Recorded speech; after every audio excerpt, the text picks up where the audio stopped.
Well, it's been 4 months since a set of conjoined twins were separated in a rare surgery at Children's Hospital of Philadelphia. We're now seeing 15-month-old Erin and Abby Delaney for the first time since the surgery. And joining me from Philadelphia is Gregory Heuer, the doctor who performed the surgery. He's a neurosurgeon at the Children's Hospital of Philadelphia. Thank you so much for joining us. Good to be here. How rare is it to have conjoined twins, especially twins that are attached at the head? Conjoined twins in general are very rare.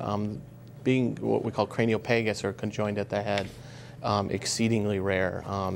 Just a handful occur every few years. And just to sort of correct one thing, the surgery was really performed by a whole team of doctors, and including nurses, doctors, anesthesiologists. I wish I could do things on my own like this, but this really took a whole team. Yeah, I can just imagine. So tell us what the process is like to get them separated and disconnected.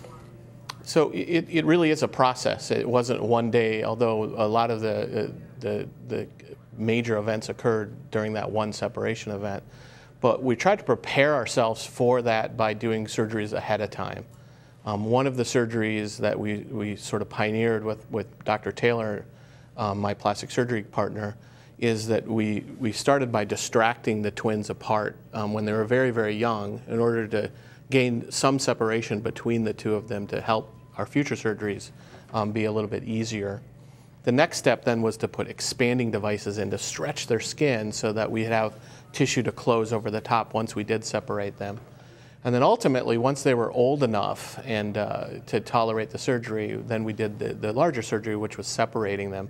And again, that was a team of multiple plastic surgeons, and we had 3 neurosurgeons, myself, Dr. Storm, and Dr. Kennedy in there to do that surgery to make it as safe as possible.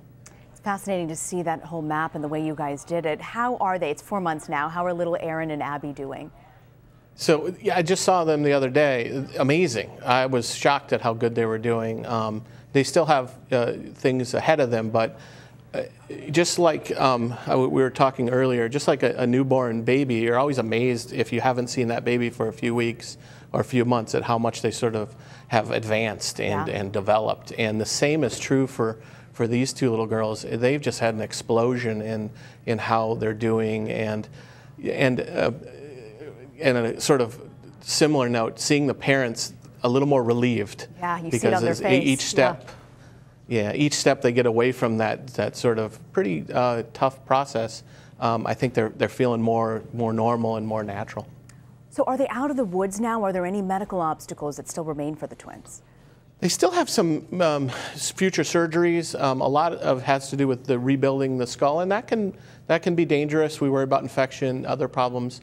They've really had, it's kind of a 3-phase where there's a sprint, that really intense phase of that first year of their life where they're separated, and then there's some other parts that we'll have to do, sort of cosmetic and maintenance. But from a separation standpoint, from their brains, from my part of the surgery in particular, their brains, they're doing really well.